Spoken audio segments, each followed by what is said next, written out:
Guys, welcome to മെഡ്ഹെഡ്. അപ്പോൾ നമ്മൾ നോക്കാൻ പോകുന്ന drug acting on the kidney ആണ് കേട്ടോ. സോ ബേസിക്കലി നമുക്ക് രണ്ട് കാറ്റഗറിയെ പഠിക്കാനുള്ള ഡയോറട്ടിക്സും ആന്റി ഡയോറട്ടിക്സും ആണ്.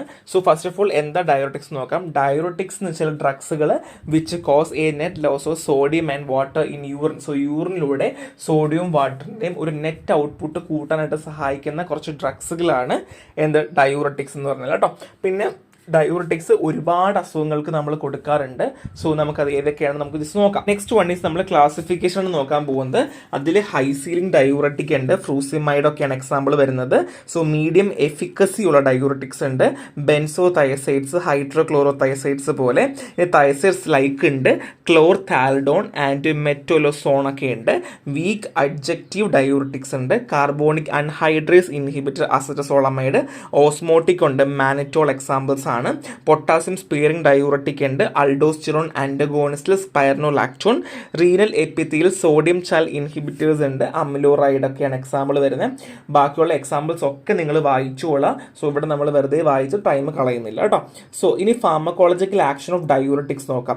The act by diminishing sodium reabsorption at different site in the nephron. നെഫ്രോണിലുള്ള സോഡിയം റീഅബ്സോർപ്ഷൻസ് ഡിമിനിഷ് ചെയ്യുകയാണ് ചെയ്യുക കേട്ടോ. And they by increasing urinary sodium and water loss. നമ്മൾ ആദ്യം എക്സാമ്പിൾ എന്താ പറഞ്ഞ ഡയോറട്ടിക്സ് വെച്ചാൽ net loss sodium water through urine എന്ന് പറഞ്ഞല്ലേ. അപ്പൊ അതേപോലെ തന്നെ സോഡിയത്തിന് റീഅബ്സോർപ്ഷൻ കുറച്ചാൽ മാത്രമേ സോഡിയം പുറത്തേക്ക് നമുക്ക് തള്ളാൻ പറ്റുള്ളൂ. ഇനി diuretic drug increase urine out by the kidney. Urine output കൂട്ടുകയും ചെയ്യും. ഓക്കെ, ഇനി ഇത് ഇറിവേഴ്സിബിൾ ആണ്. റിവേഴ്സിബിൾ ആണോ അതോ ഇറിവേഴ്സിബിൾ ആണോ? ഇറിവേഴ്സിബിൾ, നമുക്ക് തിരിച്ചു കൊണ്ടുവരാൻ പറ്റില്ല അല്ലേ. സോ നെക്സ്റ്റ് ഡ്രഗ് ഈസ് ഫ്രൂസമൈഡ് ആണ്, ഇമ്പോർട്ടൻ്റ് ആണ്. ഫ്രൂസമൈഡ് ഒരു ലൂപ്പ് ഡയോറട്ടിക് മെഡിസിൻ ആണ്, എല്ലാവർക്കും അറിയാം അല്ലേ. So use to treat fluid buildup due to heart failure, kidney disease, liver scarring. So basically liver problem ഉള്ള ആൾക്കാരിൽ അല്ലെങ്കിൽ ഹാർട്ട് ഫെയിലിയർ പ്രോബ്ലം ഉള്ള ആൾക്കാർ, കിഡ്നി പ്രോബ്ലം ഉള്ള ആൾക്കാർക്കൊക്കെ അവരുടെ ബോഡിയിൽ ഫ്ലൂയിഡ്സ് കെട്ടിക്കിടക്കാനുള്ള ചാൻസ് കൂടുതലാണ്, അല്ലെങ്കിൽ എഡിമാറ്റിക് കണ്ടീഷൻ വരാനുള്ള ചാൻസ് കൂടുതലാണ്. അപ്പോൾ അങ്ങനെയുള്ള ആൾക്കാരിൽ ഏറ്റവും കൂടുതൽ ഡ്രഗ് ഓഫ് ചോയ്സ് ആയിട്ട് ഉപയോഗിക്കുന്ന ഒരു കാറ്റഗറിയാണ് ഫ്രൂസിമൈഡ്. ഇത് നമ്മൾ ഇഞ്ചക്ഷൻ വഴിയിട്ടോ അല്ലെങ്കിൽ മൗത്ത് വഴി ഓറലിയോ ഒക്കെ നമുക്ക് എടുക്കാം. So dose 20 to 80 mg once daily in morning ആണ്. In renal effect 200 mg hourly has been given by IV route. So 200 mg hourly വെച്ച് IV റൂട്ട് നമ്മൾ കൊടുക്കാറുണ്ട് എന്നുള്ളതാണ്. ഇൻഡിക്കേഷൻ ഉണ്ട്. എക്സാമ്പിൾ എഡിമ ആവുകയോ അല്ലെങ്കിൽ വോളിയം ഓവർലോഡ് ആവുകയാണെങ്കിൽ CHF, liver failure, renal failure, nephrotic syndromes, ഇതൊക്കെ ഓൾറെഡി പറഞ്ഞ കാര്യമാണ് അല്ലേ. ഇനി നെക്സ്റ്റ് കോൺട്രാ ഇൻഡിക്കേഷൻ നോക്കാം. The first one is use of higher than recommend dose or frusemide or fast infusion rate of drug. അതായത് പറഞ്ഞതിനേക്കാൾ കൂടുതലായിട്ട് ഫാസ്റ്റർ റേറ്റിൽ നമ്മൾ ഈ ഫ്രൂസിമൈഡ് യൂസ് ചെയ്യുവാണ് എന്നുണ്ടെങ്കിൽ നമുക്കത് പ്രശ്നം തന്നെയാണ്. കാര്യം എക്സസീവ് ആയിട്ടുള്ള ഡയൂറസ് അല്ലെങ്കിൽ യൂറിനേഷൻ ഉണ്ടാവുകയും പിന്നെ ഇലക്ട്രോലൈറ്റ് ഇംബാലൻസ് ഉണ്ടാവുകയും പൊട്ടാസ്യം, സോഡിയം, മഗ്നീഷ്യം പോലെ ലെവൽ കുറയുകയും പിന്നെ ഡീഹൈഡ്രേഷൻ ഉണ്ടാവുന്നു. പിന്നെ അങ്ങനെ കുറേ പണികൾ ഉണ്ടാവും കേട്ടോ. നമ്മളപ്പം നോർമൽ റേറ്റിൽ മാത്രമേ നമ്മൾ ചെയ്യാൻ പാടുള്ളൂ. ഇനി ഹൈപ്പോ ആൽബുമിനീമിയ കോമ്പൈൻഡ് ഇൽനെസ് ആണ്.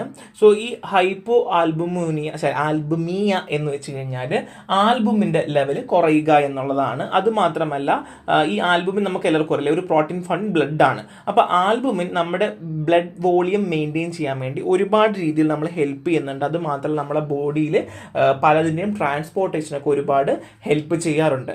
അപ്പോൾ ഈ ഹൈപ്പോ ആൽബുമീനിയ ഉണ്ടാവുമ്പോൾ നമുക്ക് ഓട്ടോമാറ്റിക്കലി അറിയാം നമ്മളെ ബോഡിയിൽ ആൽബുമിൻ്റെ അളവ് എന്ത് ചെയ്യുന്നു, കുറയുവാണ് ചെയ്യുക അല്ല. അപ്പോൾ അത് നമുക്ക് പ്രശ്നം തന്നെയാണ്. ഇനി കോമ്പൈൻഡ് ഇൽനെസ് അല്ലെങ്കിൽ അഡീഷണൽ മെഡിക്കൽ കണ്ടീഷൻ ആണ് കോമ്പൈൻഡ് ഇൽനെസ് എന്ന് കൊണ്ട് ഉദ്ദേശിച്ചാൽ. അതായത് ഫ്രൂസിമൈഡ് നമ്മൾ കൊടുത്തു കഴിയുമ്പോൾ ഈ ഫ്ലൂയിഡ് ഇലക്ട്രോലൈറ്റ് ഇംബാലൻസ് ഉണ്ടാവുകയും ഡീഹൈഡ്രേഷനും ഹൈപ്പോടെൻഷനും റീനൽ ഡിസ്ഫങ്ഷനും ഒക്കെ ഉണ്ടാവുകയാണ് ചെയ്യുക. അപ്പം ഹൈപ്പോ ആൽബുമീനിയ പ്ലസ് അതിൻ്റെ കൂടെ അനദർ മെഡിക്കൽ കണ്ടീഷനിലേക്ക് എന്താണ് ഈ നേരത്തെ പറഞ്ഞിട്ടുള്ള ഈ എന്താണ് നമ്മുടെ ഈ ഫാസ്റ്റ് ഇൻഫ്യൂഷൻ കാരണം പറഞ്ഞിട്ടുള്ള എല്ലാ അസുഖങ്ങളും ഇവിടെ ഉണ്ടാവുന്നു എന്നുള്ളതാണ്. ഈ next one is the concomitant use of ethacrynic acid, aminoglycoside or other ototoxic drug. അതായത് നമ്മൾ ഈ പറഞ്ഞിട്ടുള്ള ഈ ഡ്രഗ്സുകളൊക്കെ നമ്മൾ യൂസ് ചെയ്യുകയാണെങ്കിൽ ഈ ഹിയറിംഗ് ലോസ്, ഓട്ടോടോക്സിറ്റി ഉണ്ടാവുക, അല്ലെങ്കിൽ ഫർദർലി നമുക്ക് എന്തെങ്കിലുമൊക്കെ പ്രശ്നങ്ങൾ, അതായത് ഇപ്പം നോൺ ഓട്ടോടോക്സിറ്റി നമുക്കറിയാം നമുക്ക് പൊട്ടൻഷ്യൽ റിസ്ക് ബെനിഫിറ്റ്സ് ആയിട്ടുള്ള ഓട്ടോടോക്സിറ്റി ഒക്കെ ഉണ്ടാവുക എന്നുള്ളതാണ്. And patient with underlying severe renal impairment. അപ്പോൾ എന്തെങ്കിലും കിഡ്നി പ്രോബ്ലം ഒക്കെ ഉള്ള ആൾക്കാർക്ക് ഫർദർലി കൂടുതലായിട്ട് ബോഡിയിൽ നിന്ന് യൂറിനേറ്റ് ചെയ്യേണ്ടി വരുന്നു, ഫർദർലി കൂടുതലായിട്ട് ഔട്ട്പുട്ട് ഉണ്ടാകുമ്പോൾ ഓട്ടോമാറ്റിക്കലി അവർക്ക് ഉണ്ടാകുന്ന പ്രശ്നങ്ങളും കാര്യങ്ങളും അവിടെ ഉണ്ടാവും എന്നുള്ളതാണ്. Next one is anti diuretics ആണ്. സോ ആൻറ്റി ഡയോററ്റിക്സ് പറയുന്നത് മുന്നേ ഞാൻ ജസ്റ്റ് ഒരു ആൻറ്റി ഡയോററ്റിക്സ് പ്രൈമർലി എങ്ങനെയാണ് വർക്ക് ചെയ്യുക എന്നുള്ളതിൻ്റെ ഒരു ബേസിക് ഐഡിയ ഞാൻ പറഞ്ഞുതരാം. സോ ആൻറ്റി ഡയോററ്റിക്സ് നമ്മുടെ കിഡ്നിയിൽ നിന്ന് വാട്ടറിൻ്റെ റീഅബ്സോർപ്ഷൻ കൂട്ടുവാണ് ചെയ്യുക. അത് പ്രൈമർലി എവിടെയാണ് ചെയ്യുക, കളക്ടിങ് ഡക്ട് ഓഫ് ദ നെഫ്രോൺസിലാണ് ചെയ്യുക കേട്ടോ. സോ അവർ ഫർദർലി ഈ ഒരു പ്രൊമോഷൻ നടക്കുന്നത്, അല്ലെങ്കിൽ ഈ ഒരു വാട്ടറിൻ്റെ റീഅബ്സോർപ്ഷൻ്റെ പ്രൊമോഷനൊക്കെ നടക്കുന്നത് ബേസിക്കലി നമ്മുടെ കിഡ്നീൻ്റെ മെംബ്രെയിൻ വഴി തന്നെയാണ്. ഒരു പാസീവ് റീഅബ്സോർപ്ഷൻ നടക്കുകയാണ്. അത് നമ്മുടെ വാട്ടർ എന്ന് ബ്ലഡ് സ്ട്രീംസിലേക്ക് തിരിച്ചു കൊണ്ടുപോവുകയാണ് ചെയ്യുക. അങ്ങനെ എന്ത് ചെയ്യുന്നു, വാട്ടറിൻ്റെ ഔട്ട്പുട്ട് കുറക്കുകയാണ് ചെയ്യുക. ഇതാണ് ബേസിക് ആയിട്ടുള്ള ഒരു principle. So antidiuretic drugs എന്ന് പറഞ്ഞാൽ which inhibit water excretion without affecting salt excretion. Salt എക്സ്ക്രീഷനിലൊന്നും അഫക്റ്റ് ചെയ്യില്ല, ബട്ട് എന്ത് ചെയ്യും, വാട്ടർ റീഅബ്സോർപ്ഷൻ നടക്കുന്നു എന്നുള്ളതാണ്. സോ ഇത് നമ്മൾ ഏറ്റവും കൂടുതൽ ഉപയോഗിക്കുന്ന ഒരു കണ്ടീഷൻ എന്ന് പറഞ്ഞാൽ ഡയബറ്റിസ് ഇൻസിപ്പിഡസ്. ഡയബറ്റീസ് വന്ന പേഷ്യൻസിലൊക്കെ നമുക്ക് റെഡ്യൂസ് യൂറിൻ വോളിയം കുറയ്ക്കാൻ വേണ്ടിയിട്ട് നമ്മൾ ഉപയോഗിക്കുകയാണ് കൂടുതലും ആൻറ്റി ഡയൂററ്റിക്സ് നമ്മൾ ചെയ്യുക കേട്ടോ. സോ ആൻറ്റി ഡയൂററ്റിക് ക്ലാസിഫിക്കേഷൻ ഉണ്ട്. Antidiuretic hormone and analogue, vasopressin, desmopressin, lypressin ഒക്കെയാണ്. പിന്നെ നെറ്റ്യൂറിറ്റിക്സ് ഉണ്ട്, തൈസൈഡ്, അംലോറൈഡ്, മിസലിനിയസ്, കാർബമസെപ്പിൻ, ക്ലോർപ്രോമസിൻ ആൻഡ് ഇൻഡോമെത്താസിൻ ആണ് ഉള്ളത്. സോ ഇതിൽ നമ്മൾ നോക്കാൻ പോകുന്ന ഫസ്റ്റ് ഡ്രഗ് ഡെസ്മോപ്രസിൻ ആണ്. Desmopressin is also use to control excessive thirst and the passage of an abnormally large amount of urine that may occurs after a head injury or after certain type of surgery. So desmopressin നമ്മുടെ excessive ഉണ്ടാകുന്ന thirst കുറയ്ക്കാൻ വേണ്ടിയും, അല്ലെങ്കിൽ abnormally large amount urine ഉണ്ടാവുമല്ലോ, normally head injury ഉണ്ടാകുമ്പോഴോ അല്ലെങ്കിൽ certain surgery ഒക്കെ ചെയ്ത് കഴിയുമ്പോൾ ഒരുപാട് വാട്ടർ ലോസ് ഉണ്ടാവും, അത് കുറയ്ക്കാൻ വേണ്ടി നമ്മളെ സഹായിക്കാറുണ്ട്. ഡെസ്മോപ്രസിൻ ഒരു മാൻമെയ്ഡ് വാസോപ്രസിൻ ആണ്. സോ ബേസിക്കലി ഒരു ലോ ലെവൽ ഓഫ് വാസോപ്രസിൻ എന്ന് വേണമെങ്കിൽ നമുക്ക് പറയാം എന്നുള്ളതാണ്. സോ ഫാർമക്കോളജിക്കൽ ആക്ഷൻ നോക്കാം. ഡെസ്മോപ്രസിൻ എന്തെങ്കിലും upon binding of desmopressin to V2 receptor in the basolateral membrane of the cell of the distal tubule and collecting duct of the nephron adenylyl cyclase stimulate.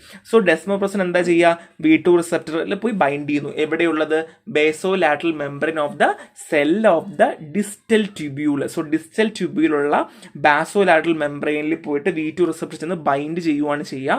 And collecting duct of the നെഫ്രോണിന്റെ collecting ഡക്റ്റിലും എന്ത് ചെയ്യുന്നു, bind ചെയ്യുന്നു. അഡിനൈൽ cyclase എന്തെങ്കിലും stimulate ചെയ്യുന്നു എന്നുള്ളതാണ്. The resulting intercellular cascade in the collecting duct lead to increase rate of insertion of water channel called aquaporins into the lumal membrane and enhance the permeability of the membrane to water. So basically ഞാൻ already പറഞ്ഞില്ലേ, water തിരിച്ച് reabsorb ചെയ്യുന്നു, membrane permeability ഉണ്ടാവും ഞാൻ പറഞ്ഞില്ലേ.